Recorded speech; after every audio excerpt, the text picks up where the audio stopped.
अस्सलाम वालेकुम। आप देख रहे हैं कैपिटल व्यू और मैं हूं नाहिद चौधरी। प्रोग्राम में सबसे पहले बात करेंगे कुछ अहम मामलात हैं, सियासी जो इस वक्त डेवलपमेंट्स हैं उसके हवाले से गुफ्तगू होगी।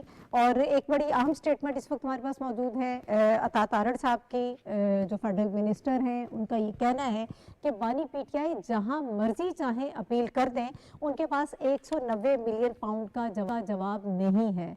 और इस पर जो हुकूमत का मौक़िफ़ है उस पर भी बात होगी, और आगे पाकिस्तान तहरीक इंसाफ के पास क्या ऑप्शंस हैं, किस तरह से वो इस केस को आगे लेकर चलेंगे, इसके हवाले से भी हम गुफ्तगू करेंगे, क्या टेक्निकलिटीज़ हैं।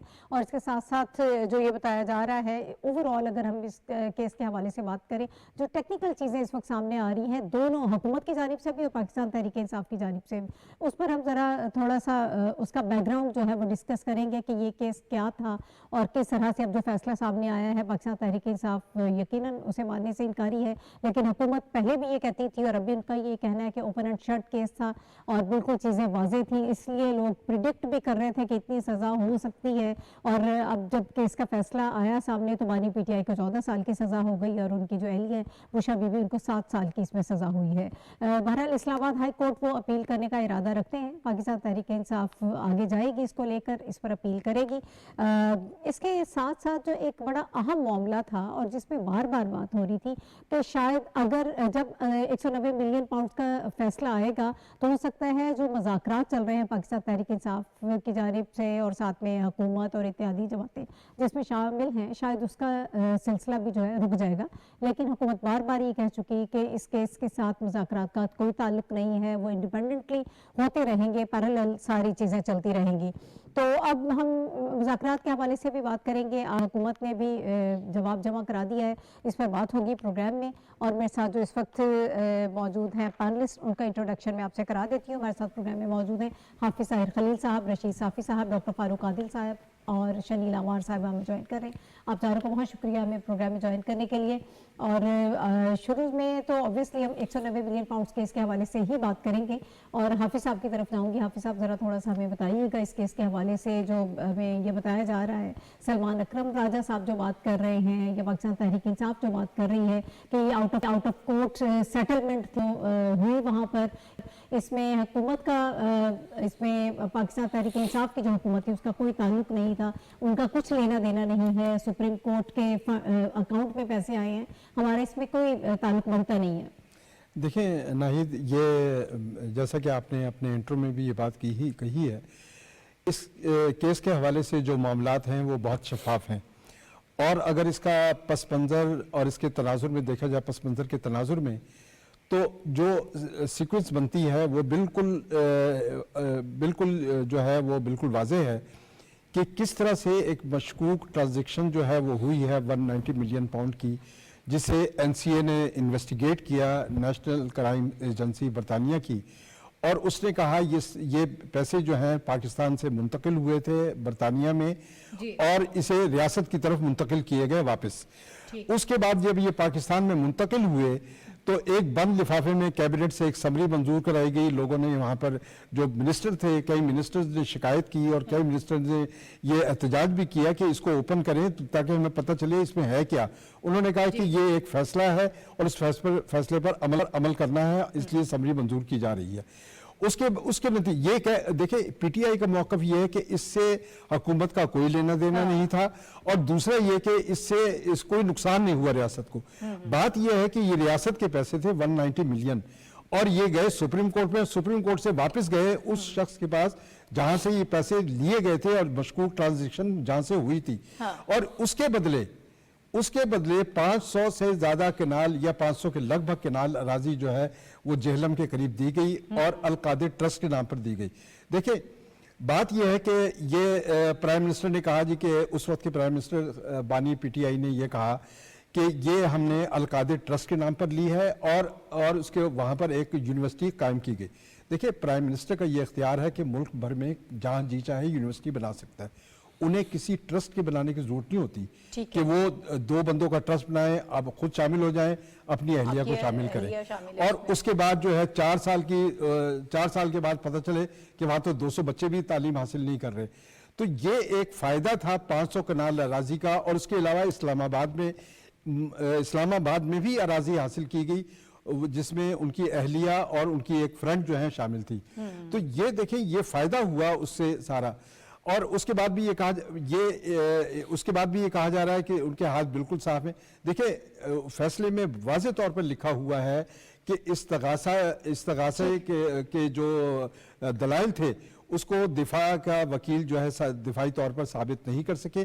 یہی وجہ تھی کہ فیصلہ جو ہے ان کے خلاف آیا. 10 سال قید ہوئی ہے اور 10 لاکھ روپے جرمانہ بھی ہوا. 14 سال قید اور 10 لاکھ روپے, اور اسی طرح ان کو 7 سال قید اور ان کو 5 لاکھ روپے جرمانہ. تو دیکھیں یہ سزا جو ہے وہ تو ہوگی.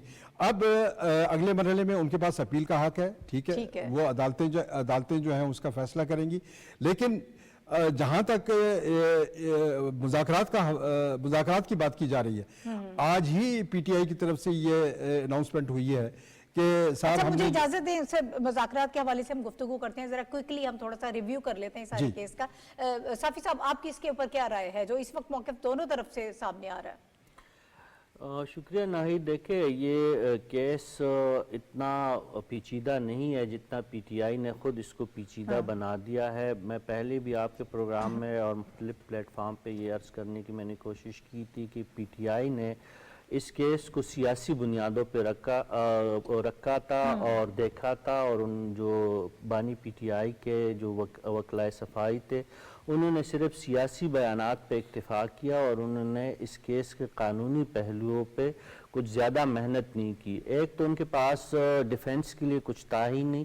اتنی بڑی غلطی, اتنا بڑا بلنڈر سابق وزیر اعظم اور ان کی اہلیہ کر چکی تھی کہ اس کو کور کرنا کسی وکیل کے بس کی بات نہیں رہی تھی. ٹھیک ہے, اس حوالے سے عطا طارڑ صاحب کے جس بیان کا آپ حوالہ دے رہی ہے تو اصولی طور پر وہ درست کہہ رہے ہیں. یہ پی ٹی آئی کا حق ہے کہ وہ سپریم کورٹ جائے, ہائی کورٹ جائے, اس کے بعد جہاں جو بھی عدالتوں کا جو ایک پروسیجر ہوتے ہے اس کو فالو کر سکتے ہیں. لیکن یہ بات بھی ہمیں ماننی پڑے گی کہ اس کیس کا دفاع پی ٹی آئی کے لیے بہت مشکل ہے.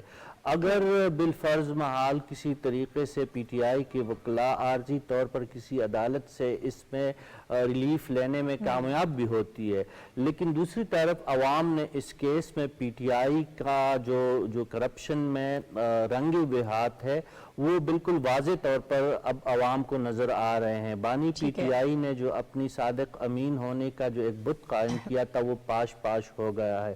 انہوں نے اپنے سیاسی مخالفین پہ جو الزامات عائد کرتے رہے ہیں کہ اقربا پروری ہوتی ہے سیاسی جماعتوں میں اور سیاسی حکومتوں میں, انہوں نے اس کی بدترین مثال قائم کی. نہ صرف اپنے اہلیہ کو نوازا بلکہ اہلیہ کے دوستوں نے بھی اس بہتے ہوئے گنگا میں ہاتھ جو ہے دھوئے ہیں.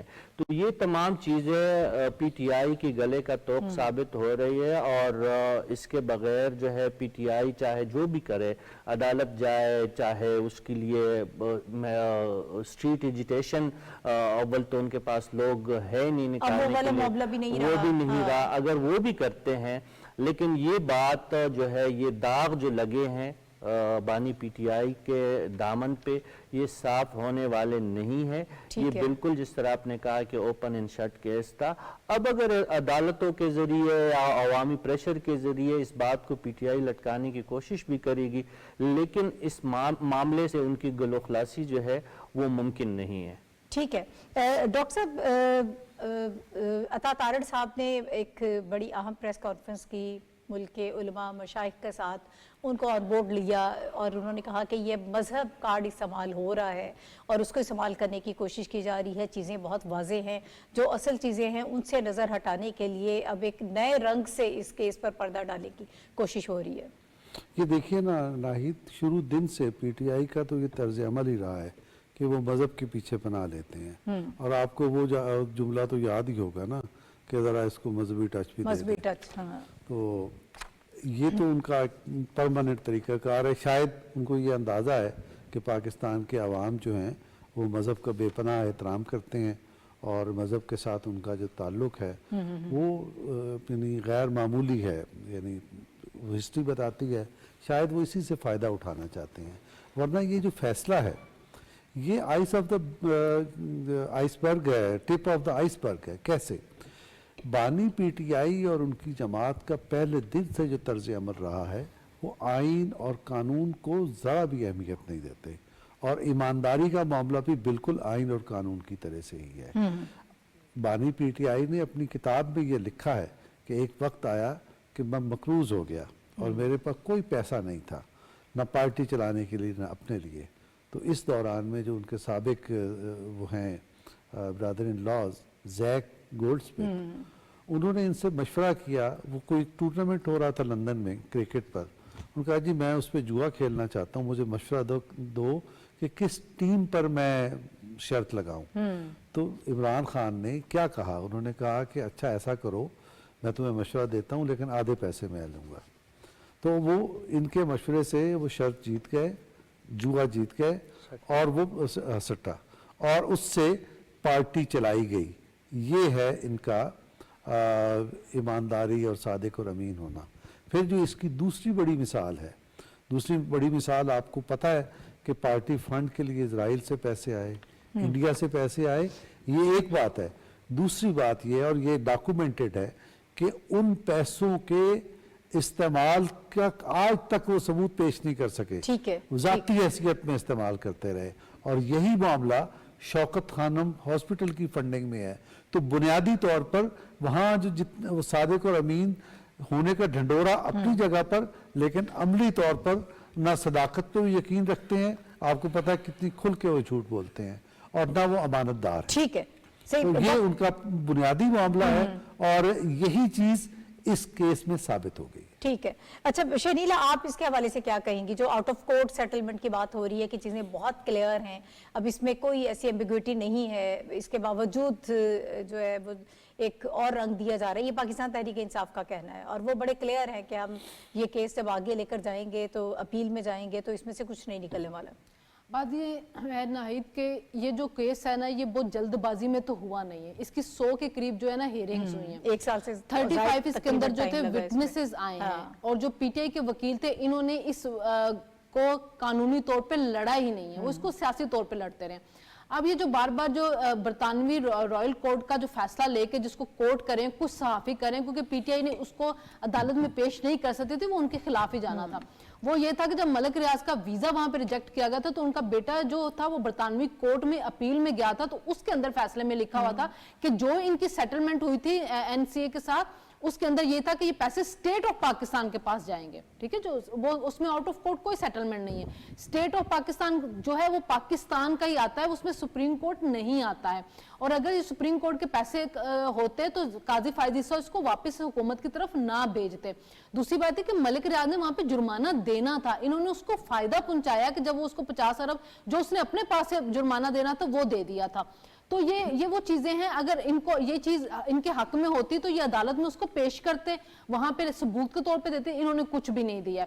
फिर ये जो ट्रस्ट है, जो अल कादर ट्रस्ट जिसको ये बार बार कहते हैं, ये ट्रस्ट भी नहीं रहा है। देखिए 2019 में ये ट्रस्ट कायम किया गया था, लेकिन 2020 में 1882 का जो एक्ट था जिसके तहत ये ट्रस्ट कायम हुआ था, इसको इस्लामाबाद के हद के तौर पे खत्म कर दिया गया था, और उसके अंदर एक शिक डाली गई थी कि आपको नए सिरे से एक नया कानून बनकर उसके तहत आपने ट्रस्ट रजिस्टर करवाना है, और ये ट्रस्ट फिर रजिस्टर नहीं हुआ था। तो इस तरह ये बानी पीटीआई और बुशरा बीबी इसके बेनिफिशियरी हैं। फिर आप एक ही बंदे से जमीन भी ले रहे हो, फिर आप उसी बंदे से चंदा भी ले रहे हो उसको चलाने के लिए, तो ये किस लिए? ये कैसे हो सकता है कि एक बंदा वजीर आजम है और वो वफाक की सतह से पैसे लेकर यूनिवर्सिटी बना सकता, उसको एक प्रॉपर्टी टाइकून की जरूरत पड़ गई कि तुम आओ और आके मुझे जमीन भी दे दो और मुझे सारा कुछ दे दो। इस केस के अंदर सारा लीगली तौर पे ये बुरी तरह फंस रहे हैं, क्योंकि इन्होंने काबीना से मंजूरी दिलवाई थी, वुजरा के बयानात ऑन रिकॉर्ड के ऊपर है ना, वो अब ट्रस्ट रहा हुआ है। पहले वो जुल्फी बुखारी के नाम पे था, फिर उसके बाद बानी पीटीआई और उनकी बीवी आ गए, फिर ट्रस्ट बनाया, फिर उस ट्रस्ट को भी खत्म कर दिया। बच्चे वहां पे कोई पढ़ नहीं रहे, आपके 200 के करीब बच्चे हैं,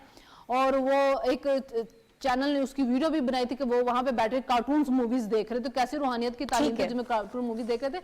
तो बेसिकली ये केस जब हाई कोर्ट में भी जाएगा तो इसके अंदर टेक्निकली बुनियादों के ऊपर बानी पीटीआई जो है वो ही फंसेंगे, क्योंकि वो जिस केस का हवाला देते हैं वो आउट ऑफ कोर्ट सेटलमेंट नहीं, इन्होंने बार बार लिख के दिया स्टेट ऑफ पाकिस्तान। केस जब आगे जाएगा, जब अपील होगी तो फिर मजीद इस पे क्लैरिटी आएगी।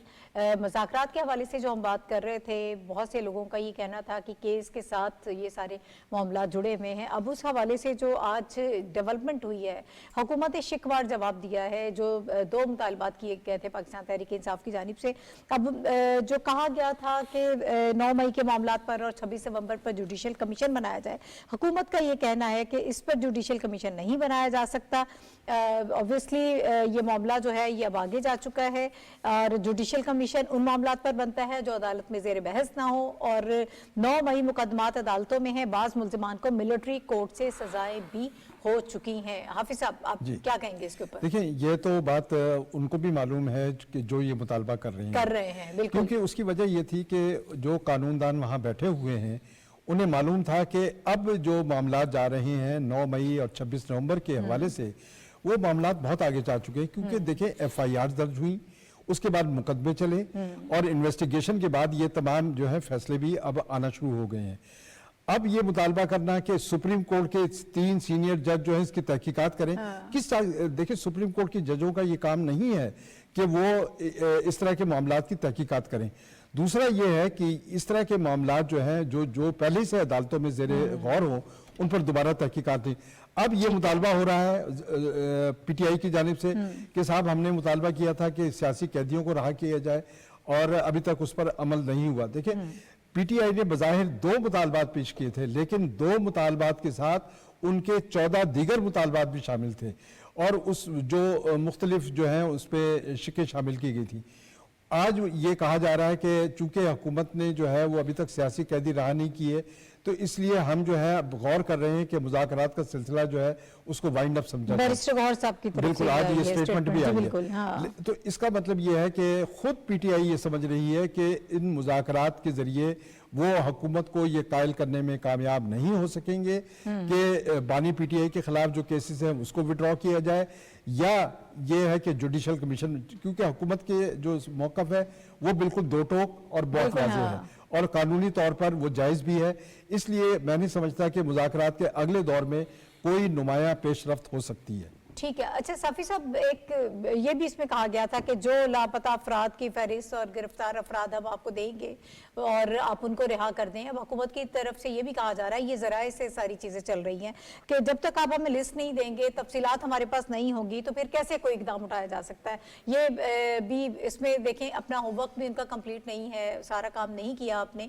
अब ओवरऑल आपको क्या लग रहा है, जब एक तरफ से 9 मई और 26 नवंबर के हवाले से, कमीशन के हवाले से भी बात हो गई है कि ये नहीं बन सकता, बैरिस्टर गौहर साहब कहते हैं कि अगर 7 दिन तक कमीशन नहीं बनाया गया तो फिर बानी PTI का ये कहना है कि चौथी मुज़ाकराती मीटिंग जो है वो नहीं होगी।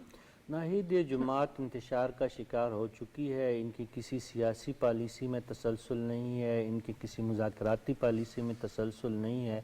आए रोज़ इनके बयानात और स्टांस बदलते रहते हैं। आपको याद है कि इन्होंने पहले दावा किया कि खुदा न खास्ता दर्जनों बल्कि सैकड़ों तक अमवात हुई है। 24 और 25 नवंबर को डी चौक में हम खुद यहाँ पे ड्यूटी पे मौजूद रहे एज ए सहाफ़ी, उस इलाक़ों में हम जाते रहे, लेकिन अल्लाह का शुक्र है कि हमें कोई लाश नज़र नहीं आई थी, ना कोई इतनी बड़ी तादाद में जो PTI का ताहाल दावा है कि इतने बंदे लापता हुए हैं, इतने ज़्यादा खुदा न खास्ता अमवात हुई है। तो हुकूमत का मौक़िफ़ इस लिहाज से दुरुस्त है कि फ़हरिस्त फराहम की जाए कि फ़लाँ वल्द फ़लाँ सकना फ़लाँ ये लापता है, खुदा न खास्ता फ़लाँ वल्द फ़लाँ सकना फ़लाँ जो है वो उनकी मौत वाक़या हुई है, तो उसके पर तहकीकात होगी, उसकी सारी चीज़ें रखी जाएंगी। स्पेशली जो लापता अफराद की जो खुदा न खास्ता इस दुनिया से चले गए उनको तो वापस लाना मुमकिन नहीं है, लेकिन अब लापता अफराद का तो सुराग लगाया जा सकता है। पहले तो फहरिस्त दी जाए, एक बात। दूसरी बात है कि इस तरह इरफान सिद्दीकी साहब फरमा रहे हैं कि एक तो इनकी तरफ से मुतालबात की फहरिस्त का जो है वो हमें मुकम्मल अंदाज़ा नहीं हो रहा कि ये लोग दरअसल चाहते क्या है, ये जमात चाहती क्या है। अगर उनकी तरफ से कोई ख़त्मी पैगाम या ड्राफ्ट तहरीरी तौर पर आता भी है तो फिर उस पर हुकूमत के साथ साथ इत्तेहादी जमातें हैं जिनसे मुशावरत के बाद फैसला किया जाएगा कि क्या चीज़ मुमकिन है, क्या चीज़ नामुमकिन है।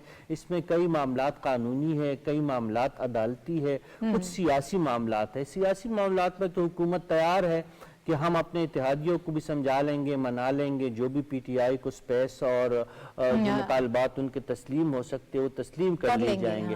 لیکن حکومت کا انفلوئنس تو عدالت پہ نہیں چل سکتا. حکومت تو اینٹی ٹیررزم کے دفعات ختم نہیں کر سکتی. حکومت 9 مئی اور 26 نومبر کے ملزمان کو تو رہا ڈائریکٹلی نہیں کر سکتی. پہلے تو یہ تسلیم کیا جائے کہ 9 مئی اور 26 نومبر کو غلطی ہوئی ہے, ریاست کے ریٹ کو نہیں مانا گیا تھا, ریاست کی ریٹ کو چیلنج کیا گیا تھا, اور آئندہ ایسی غلطی نہیں ہوگی. کم از کم سرکاری سطح پہ تو اخلاقی ہمت پی ٹی آئی کے رہنما یہ تو کر کے دکھائے, اس کے بعد مذاکرات کی طرف جایا جائے گا. میں اس بات کو پھر دہراؤں گا, جب آپ نے پہلا پروگرام مذاکرات کے حوالے سے کیا تھا, ان مذاکرات کا ہمیں مثبت نتائج نظر نہیں آتے. حکومت کی طرف سے کوشش کی جا رہی ہے, لیکن سبوتاژ کرنے کی جو قوت ہے وہ زیادہ ہمیں طاقتور نظر آ رہی ہے. اس لیے یہ ایک صحیح لا حاصل ہے, مشق مسلسل ہے, یہ چلتا رہے گا, لیکن مجھے اس کے کوئی مثبت نتائج اور جلد نتائج نظر نہیں آتے. ٹھیک ہے, مذاکرات کس طرح سے آگے بڑھیں گے, کیا سیشن ہوگا نہیں ہوگا, اس پر ہم بات کریں گے, لیکن اس بریک کے بعد.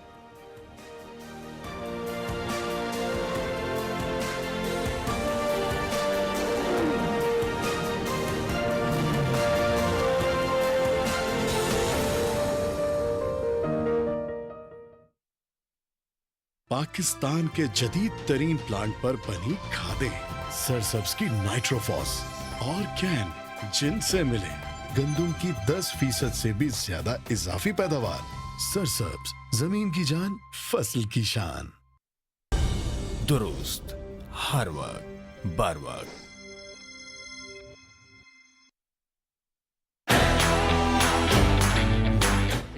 They haven't lost a wicket. 6 taking on Ashwin. Big shot. Don't think he'll cut that one off. Excellent shot.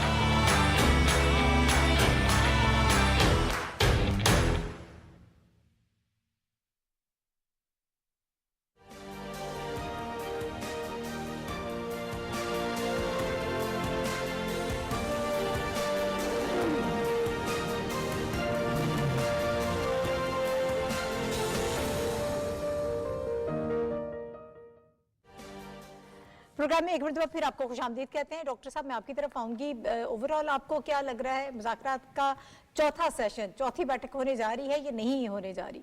دیکھیں, یہ تو ہم نہیں بتا سکتے کہ ہونے جا رہی ہے کہ نہیں ہونے جا رہی ہے. حالات و واقعات کیا کوئی کہتے ہیں؟ نجومی بتا سکتا ہے, یا پھر بانی پی ٹی آئی بتا سکتے ہیں, یا پھر ان کے جو نمائندے بیرسٹر, وہ تو کہتے ہیں 7 دن میں اگر نہیں بنا جوڈیشل کمیشن تو پھر یہ تو بلیک نہ ہی میلنگ, سمجھے آپ. دیکھیں بلیک میلنگ سے مذاکرات ہوتے نہیں ہیں, اور جو سرکمسٹانسز ہیں وہ یہ بتاتے ہیں کہ پی ٹی آئی مذاکرات پہ یقین نہیں رکھتی. پی ٹی آئی کس چیز پہ یقین رکھتی ہے؟ پی ٹی آئی بنیادی طور پر تصادم پر یقین رکھتی ہے, اور تصادم کے نتائج اس کے سامنے واضح ہیں, اور ان نتائج کے حصول کے لیے یہ کام کرنا چاہتی ہے. وہ نتائج کیا ہیں؟ پاکستان کو ڈی سٹیبلائز کرنا, پاکستان کی معیشت کو غیر مستحکم کرنا, اور عوام میں اور خاص طور پر یہ جو خیبر پختونخوا یا وہ جو علاقے متاثرہ ہیں عسکریت سے, ان میں حالات کو اور بے قابو کرنا. یہ بات تو ریکارڈ پر ہے اور بار بار بتائی خاص طور پر صحافی صاحب نے, کہ یہ جو کرم ایجنسی میں معاملات ہوئے, مجھے معلوم ہے کہ آپ نے ذکر کرنا ہے, لیکن اس کو بگاڑنے میں صوبائی حکومت کا بنیادی کردار ہے. تو اصل میں یہ ساری چیزیں آپ لے لیں, پی ٹی آئی کی تباہی, پی آئی اے کی تباہی, پھر آپ کے جو معاملات ہیں اس کے معیشت کی تباہی, اور پھر معیشت کے لیے کوئی کام کرے تو اس کو دھکا مار کے گڑھے میں گرا دینا تاکہ معیشت بہتر نہ ہو. تو یہ ایک بڑا طے شدہ ایجنڈا ہے, اس کے تحت یہ معاملات آگے بڑھ رہے ہیں.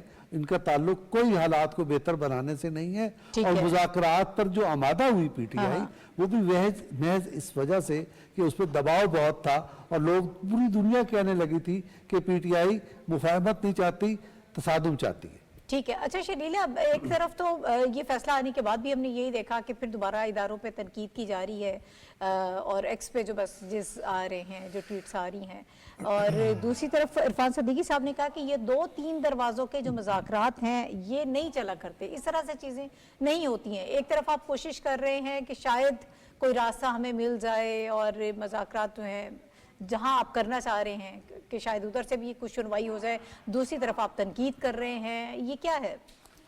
بات یہ ہے کہ یہ خود کنفیوز بھی ہیں اور اپنی طرف سے یہ سمجھ رہے ہیں کہ اگر ہم پریشر ڈالیں گے تو شاید کوئی اس کا نکل آئے حال, لیکن دیکھ لیا پریشر ڈالا بھی ہے تو کیا ہوا, ابھی تک وہ جیل میں بھی بیٹھے ہوئے اور 14 سال جو ان کو سزا بھی ہو چکی ہوئی ہے.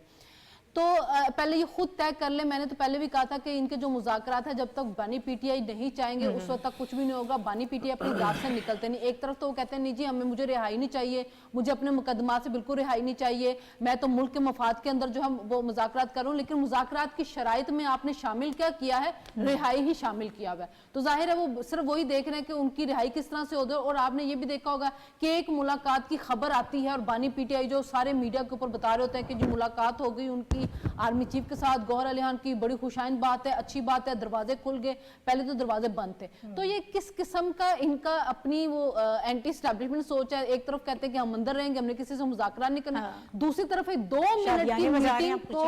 2 منٹ کی میٹنگ پہ جشن منا رہے ہوتے ہیں. تو صرف یہ ہے کہ یہ چاہ یہی رہے ہیں کہ مذاکرات ہوں تو صرف بانی پی ٹی آئی کی رہائی کے لیے ہوں, اس کے علاوہ ان کو کچھ بھی نہیں چاہیے. تو جب تک وہ چیز ان کی نہیں مانی جائے گی, وہ شرائط نہیں مانی جائے گی, تو بانی پی ٹی آئی کسی اور چیز پہ نہ مذاکرات کرنے دیں گے, نہ ملکی مفاد میں ان کو بیٹھنے دیں گے. ون ایجنڈے کے اوپر کام ہو رہا ہے کہ بانی پی ٹی آئی کسی طرح سے جیل سے نکل آئیں, تو وہ تو بھئی عدالتوں کے ذریعے وہ نکلیں گے, ہائی کورٹ میں جائیں, اپیل کریں. اگر کہتے ہیں کہ ہمارے کیسوں کے اندر کچھ نہیں, سیاسی طور پہ موٹیویٹڈ ہے, تو پھر ختم ہو جائیں گے. لیکن اس طرح بلیک میل کرنے سے, پریشر ڈالنے سے تو نہ پہلے انہوں نے کچھ حاصل کیا, نہ آگے کچھ حاصل کرتے ہوئے نظر آ رہے ہیں. اور وہ جو 2-3 منٹ کی میٹنگوں پہ جشن منا رہے ہیں, تو اس میٹنگ کے بارے میں بھی آ گیا تھا جی وہ سیکیورٹی معاملات کے اوپر, اس سے زیادہ ہم آپ کو کچھ نہیں دے رہے ہیں. ٹھیک ہے. ایک اور بڑا اہم ٹاپک ہے, ہمیں گفتگو کرنی ہے. یہ سارے معاملات جس طرح سے آگے بڑھتے رہیں گے ہم اس پہ بات کرتے رہیں گے. آج ڈونلڈ ٹرمپ جو ہے وہ امریکہ کے 47ویں صدر کے طور پر حلف اٹھائیں گے, اور امریکہ کی جو نئی خارجہ پالیسی ہے وہ کیا ہوگی, اس پر کیا ممکنہ اثرات ہو سکتے ہیں, میڈل ایسٹ کے لیے کیا پالیسی ہوگی, جنوبی ایشیا کے حوالے سے بات کریں کہ اوورآل کیا پالیسی ہوگی. یہ ساری چیزیں بڑی اہم ہیں. اور پہلے ہی روز آج ایکسپیکٹ کر رہے ہیں ہم کہ جب وہ حلف اٹھائیں گے تو جو اہم پالیسی سٹیٹمنٹ ہے وہ آئے گی, اس میں بہت ساری چیزیں جو ہیں وہ کلیئر ہو جائیں گی جب آج وہ سپیچ کریں گے. ان کے دوسرے صدارتی دور کا آج آغاز ہونے جا رہا ہے, اس حوالے سے ہم گفتگو کریں گے. ویسے اسے دیکھ رہے ہیں اسرائیل حماس جنگ بندی معاہدہ جو ہے اس پر بھی عمل درآمد شروع ہو گیا ہے, اور پریزیڈنٹ ٹرمپ جو ہیں وہ جنگ ختم کرنا چاہتے ہیں, بند کرنا چاہتے ہیں, اور اپنے ملک میں بھی تارکین وطن کے حوالے سے جو وہ ڈیسیژنز لیں گے وہ بھی بڑے امپورٹنٹ ہوں گے. نئی ٹیرف پالیسی کیا ہوگی, کیا ایک نئی اقتصادی جنگ کا آغاز ہونے جا رہا ہے, یہ ساری چیزیں بڑی اہم ہیں. اور پاکستان کے سینیریو میں اوورآل obviously بہت اس کا امپیکٹ ہوگا, لیکن کیا یہ امپیکٹ اس صورت میں ہوگا جو یہاں پر امیدیں ایک سیاسی پارٹی نے لگائی ہوئی ہیں.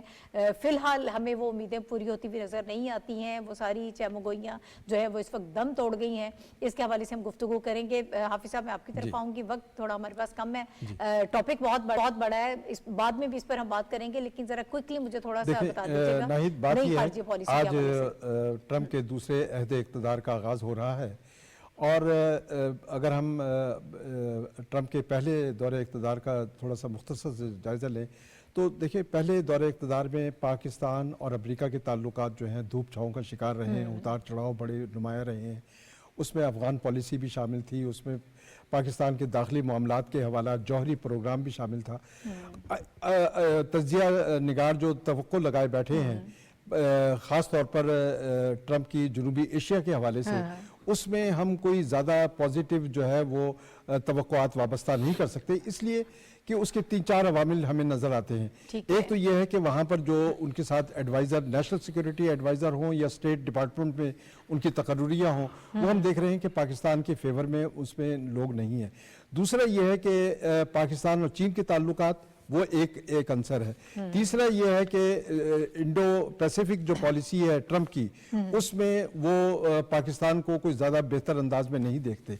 चौथा ये है कि वहाँ जो इक्तिसादी सूरत हाल पैदा हो रही है, ख़ास तौर पर इमिग्रेशन के हवाले से अंदरूनी तौर पर भी ट्रंप पर दबाव है और उन्होंने ये वादा भी किया था। और चौथा ये कि अफगानिस्तान की जंग, अफगानिस्तान के अब जो उन्होंने विक्ट्री जो स्पीच की है, कल ही उन्होंने स्पीच की है और उसमें ये बात कही है कि उसमें 2 क्रेडिट लिए उन्होंने। एक तो ये कि उन्होंने कहा जी 3 साल में जो बाइडन जो काम नहीं कर सके, हमने वो 3 महीने में कर दिया और वहाँ पर गजा में जंगबंदी करा दी। दूसरी उन्होंने जो बात की है वो उसका इनडायरेक्ट पाकिस्तान से भी ताल्लुक है कि अफगानिस्तान में जंग, उन्होंने कहा है जी कि वहाँ पर जो नेटो का असला छोड़ा हुआ इस्तेमाल हुआ, अरबों का असला है, वो हमें वापस किया जाए। और यकीनन जो है पिछला जो दौर था उसमें हक्कानी नेटवर्क के हवाले से भी और दीगर मामलात के हवाले से भी पाकिस्तान खासा अंडर प्रेशर रहा है ट्रंप के दौर में। अभी जबकि एक बार फिर उनका फोकस जो है अफगानिस्तान आ रहा है, तो हमें ये ज़्यादा कोई पॉजिटिव स्टेप नज़र नहीं आते। लेकिन ट्रंप को बिल आखिर अफगानिस्तान में अमन के लिए पाकिस्तान की ज़रूरत होगी। पाकिस्तान अमन का जो भी जरिया होगा अफगानिस्तान में, उसका रास्ता पाकिस्तान से जाएगा। ठीक है। अच्छा साफी साहब, अफगानिस्तान के कॉन्टेक्स्ट में देख लें, अफगानिस्तान एक मरकजी नुक्ता रहा है पाकिस्तान और अमेरिका के ताल्लुकात के दरमियान। अब उनके नए एजेंडे में पाकिस्तान की क्या अहमियत होगी? एक स्ट्रेटेजिक पार्टनर हम पहले भी रहे हैं अफगानिस्तान में। अब जो मामलात जिनकी तरफ हाफिज साहब इशारा कर रहे हैं, अगर उनकी तरफ देखा जाए तो पाकिस्तान की स्टिल बहुत हमें रेलेवेंस नज़र आती है।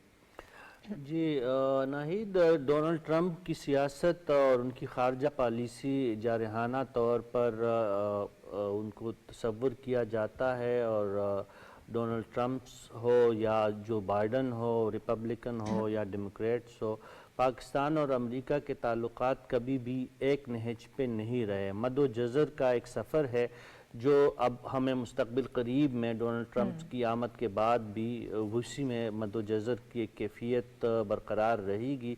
अफ़गानिस्तान के हवाले से तो एक बात ये हौसला अफजा है कि पाकिस्तान जिस तरह शिकायत करता रहा है कि अफ़गानिस्तान में नेटो का छोड़ा हुआ असला जिसका तखमीना कुछ 8 अरब डॉलर से ज़ायद का लगाया जाता है, वो पाकिस्तान की सलामती के ख़िलाफ़ इस्तेमाल होता है। अब जो कि डोनाल्ड ट्रंप ने भी इसको तस्लीम किया है। और दूसरी तरफ हम ये भी जानते हैं कि स्टेट डिपार्टमेंट जो है इस वक्त भी अफगान उबूरी हुकूमत का सबसे बड़ा फाइनेंसर है। कोई $10 मिलियन एक महीने के हिसाब से तालिबान को इंसानी बुनियादों के नाम पे पैसे फराहम किए जाते हैं और हम जानते हैं कि तालिबान की उबूरी हुकूमत इन डॉलर्स को किस तरह अवामी मफाद में इस्तेमाल करते हैं और किस तरह अपने पड़ोसी मुल्क स्पेशली पाकिस्तान के ख़िलाफ़ जो एक महाज है उसमें वो पैसों का अमल दखल ज़रूर है।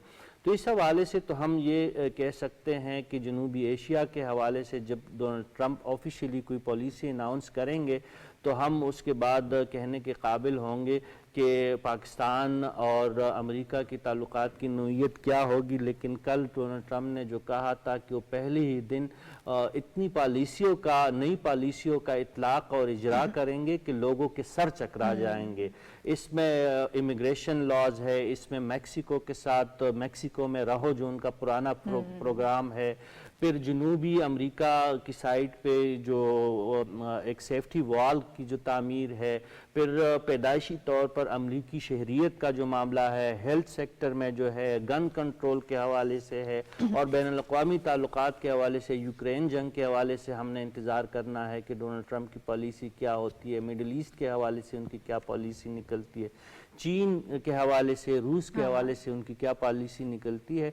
तो उसके बाद ही पाकिस्तान वेट इन सी वाली जो है पोजीशन में इस वक्त हम जानते हैं कि रियासती तौर पर पाकिस्तान का सफ़ीर पाकिस्तान की नुमाइंदगी कर रहे हैं जो डोनाल्ड ट्रंप की तकरीब हल बर्दारी थोड़ी देर बाद हो रही है। तो पाकिस्तान ना अमेरिका से नाता तोड़ना चाहते हैं, ना अमेरिका पाकिस्तान से नाता तोड़ सकता है मुकम्मल तौर पर, लेकिन भारतीय इन्फ्लुएंस और डोनाल्ड ट्रंप की जो जारहाना पॉलिसियाँ है इसमें पाकिस्तान की खारजी पॉलिसी को इंतहाई एहतियात की ज़रूरत होगी और पाकिस्तान को फूंक फूंक के कदम उठाना पड़ेगा। ठीक है डॉक्टर साहब, योर टेक ऑन इट। अभी आपने कुछ देर पहले भी कहा कि जो पिछला उनका टेन्योर था उसमें उतार चढ़ाव रहा, कुछ सर्दी गर्मी हमें नजर आई। अभी आप क्या एक्सपेक्ट करें? ये अभी जब आप सवाल कर रही थी साफी साहब से, तो मुझे एक शेर याद आया, निकाल दे मुझे अपनी सराय से बाहर, खता माफ के ये काम तेरे बस का नहीं। तो वो बड़ी कोशिश करेगा कि अब हमें गैर अहम कर दे, हमें निकाल दे मामलात से और हमें हमारा जिक्र ना करे,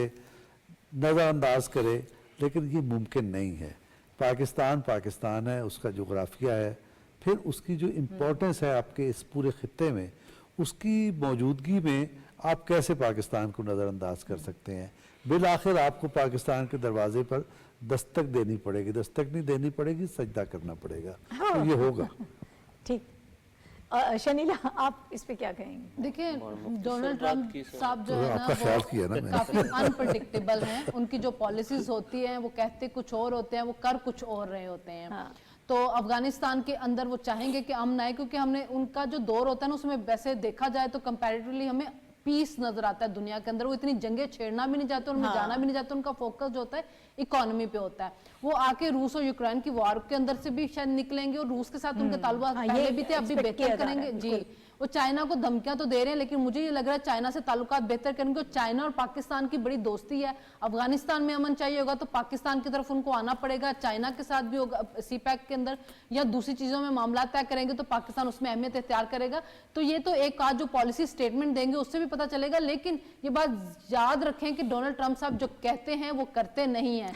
तो आगे जा जाके जो है ना, वो रास्ते नजर आएंगे कि वो किस तरह जनूबी एशिया के अंदर अपनी पॉलिसीज को लेके चलते हैं। रूस की तरफ मुझे जाते हुए नजर आ रहे हैं, मुझे तो चीन के साथ भी ताल्लुकात बेहतर करते हुए नजर आ रहे हैं, जबकि पहले वो चीन को धमकियां लगा रहे थे। तो पाकिस्तान की तरफ भी वो आएंगे। अगर उनको अफगानिस्तान में अमन चाहिए, अगर वो कह रहे हैं कि जी हमारा असला वापस करें, हमने पैसा रोकना है, तो जाहिर है क्योंकि कि इसी असले और पैसे की अहमियत वजह तो से है, हाँ। मसला पाकिस्तान को हो रहा है। तो अफगानिस्तान में अमन के लिए पाकिस्तान की जरूरत अब पड़ेगी। प्रॉपर जो स्ट्रेटजी है वो वक्त के साथ साथ हमें पता चलेगी। जैसे साफी साहब ने कहा कि उनका अपना कहना है कि इतनी पॉलिसीज आएगी, इतनी पॉलिसीज की भरमार होगी कि लोग हैरान हो जाएंगे।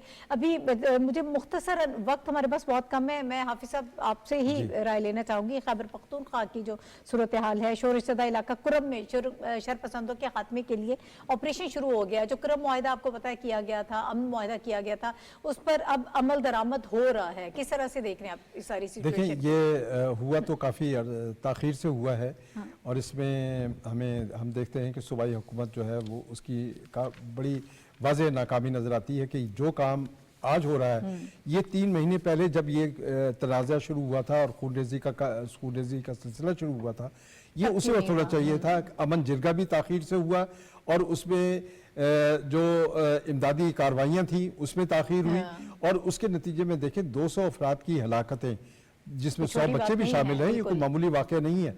उसके बाद अब जो है जो इक़दाम किए जा रहे हैं, ऑपरेशनल इक़दाम, उसके नतीजे में यकीनन अमन बहाली के लिए हम बहुत तेज़ी के साथ एक पेशरफ देख रहे हैं कि वहाँ जो मोर्चे हैं उनको मिसमार किया जा रहा है, असले की वापसी के लिए टारगेट मुकर्रर किए जा रहे हैं, और इसके अलावा साथ ही साथ दोनों फरीकैन को इस बात पर आमादा किया जा रहा है कि अमन मुआहिदे के जो नुकात हैं उन पर पूरी तरह से अमल किया जाए। 30 सेकंड्स का टाइम है साफी साहब, अगर आप भी इसमें कुरम के हालात ठीक नहीं है, सूबाई हुकूमत नाकाम रही है। अगर मैं मुख्तसरन बात करूँ, इंतज़ामिया को जो इक़दामात हंगामी तौर पर जंगी बुनियादों पर उठाने चाहिए थे वो नहीं उठाए गए, और उसके नतीजे में अमवात हुई है।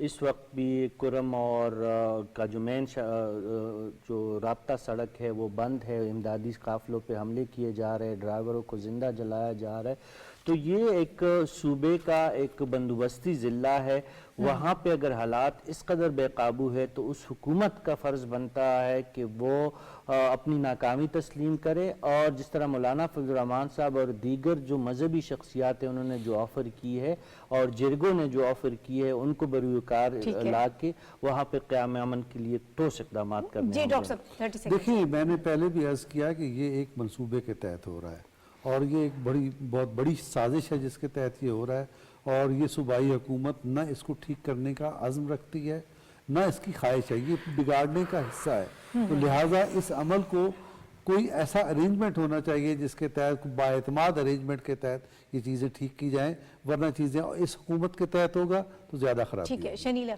बात यह है कि सूबाई हुकूमत ने मामलात को ख़राब होने दिया। अगर ये पहले कंट्रोल कर लिया जाता तो चीज़ें बहुत ज़्यादा कंट्रोल के अंदर होती। तो बेहतर यही है कि अब वफाकी हुकूमत जो वो डिसीजन ले और वहाँ पे मौजूद तमाम सियासी जमातों को ऑन बोर्ड लें, उनके मशवरे से और वहाँ की मुकामी क़यादत को और जिरगे को इन्वॉल्व करके वहाँ पे एक मुस्तकिल अमन जो है ना वो कायम करना चाहिए। ये नहीं होना चाहिए कि वक्ती तौर पे अमन कायम हो गया और उसके बाद फिर मामलात वहीं पे चलेगी, कोई ना कोई परमानेंट सोल्यूशन निकालना होगा। उसके बगैर गुजारा नहीं है, चीजें इस तरह से नहीं छोड़ी जा सकती हैं। मेरे चारों पैनलिस्ट मेरे साथ मौजूद थे, आपका शुक्रिया प्रोग्राम में हमारे साथ शामिल होने के।